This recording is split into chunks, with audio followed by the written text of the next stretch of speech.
si vous ne vous entraînez pas beaucoup, si vous ne vous préparez pas beaucoup, vous n'avez aucune chance de réussir.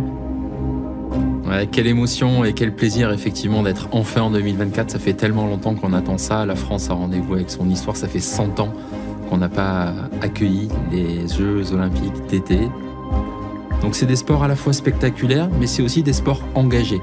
Engagés, ça veut dire qui doivent contribuer aussi à des défis de notre société, des jeux pour la première fois de l'histoire paritaires, des jeux qui veulent réduire de moitié les émissions carbone.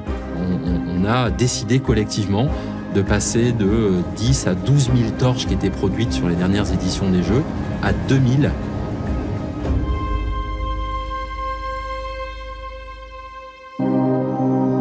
Comment je fais insuffler du pari, comment j'exprime l'égalité, comment je donne une idée d'apaisement. Donc l'égalité, elle s'est convertie à travers un jeu de symétrie. On a utilisé un principe de symétrie entre le haut et le bas de la torche. C'était la première fois de son histoire que c'est une torche absolument symétrique. Donc l'égalité, c'était bon. Comment on fait apparaître du Paris? Et donc là, je voulais pas trop m'inspirer des monuments de Paris, qui sont évidemment des icônes, mais qui sont un peu des cartes postales, mais de faire en sorte que ce soit la Seine.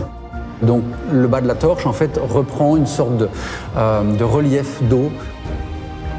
Avec ArcelorMittal qui est encore une fois aujourd'hui en responsabilité de la fabrication de ces 2000 torches. Elles sont en plus construites d'une manière assez inédite avec voilà, un acier vert qui est vraiment une technologie, d'une innovation remarquable. On sent lorsqu'une matière a une histoire. Donc le fait qu'on prenne un acier recyclé, qui a déjà une histoire, qui était peut-être une automobile, et puis d'un seul coup il a été repris, refondu, refaçonné, et qui réexiste différemment, c'est une chose qui participe totalement pour moi de l'essence de cette torche.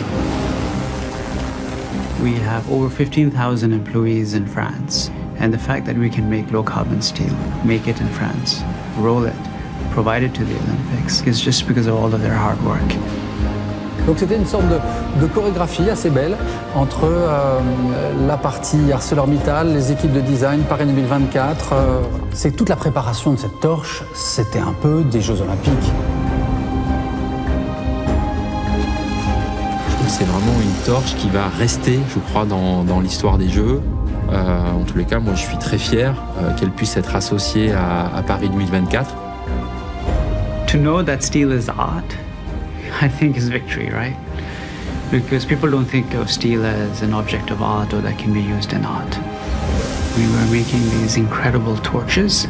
We are making these spectaculars. So you will see how our steel is being used in the most phenomenal way.